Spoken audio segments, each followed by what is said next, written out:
नून league की तर्जुमान मरियम औरंगजेब हवास बाख्ता हो गई। इल्जाम तराशी में हद से आगे निकल गई। बोली, इमरान खान ने पीटीआई मुलाजिमीन के ज़ाती अकाउंट्स में खैरात का पैसा मंगवाकर सियासी मकासद के लिए इस्तेमाल किया। इमरान खान ने कश्मीर का सौदा करके गैर मुल्की फंडिंग लेने का अहद पूरा किया। कहा, इमरान खान ने ममनुआ फंडिंग मंगवाई और ये अकाउंट इसलिए डिक्लेयर नहीं किए क्योंकि ये चोरी का पैसा था। इमरान खान ने सिकंदर सुल्तान राजा को इलेक्शन कमिश्नर इसलिए तैनात किया था ताकि वो ममनुआ फंडिंग केस का फैसला न दें। मरियम औरंगजेब ने कहा कि इमरान खान फॉरेन एजेंट है। इमरान खान की Tehreek Insaf foreign added party declare हो चुकी है।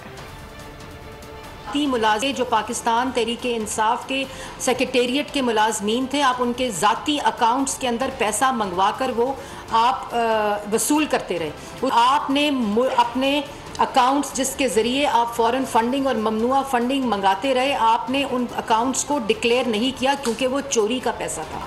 चैरिटी का पैसा, खैरात का पैसा लेकर आप इस्तेमाल करते रहे पॉलिटिकल पर्पसेस के लिए। और आज 2 झंडे रखकर आप ये कहते हैं कि ये इलेक्शन कमीशन झूठ बोल रहा है। और मेरा बहुत बड़ा ब्लंडर था कि मैंने इलेक्शन कमिश्नर सुल्तान राजा को लगाया था। आपने उनको इसलिए लगाया था कि वो आपके फॉरेन फंडिंग पे फैसला ना दें। इलेक्शन कमीशन का ऑर्डर आया है, ये फैसला आया है।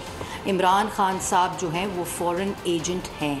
इमरान खान साहब की political party Pakistan Tehreek Insaf foreign added party declare हो गई है। सब्सक्राइब करें और बेल दबाएं ताकि कोई खबर रह न जाए।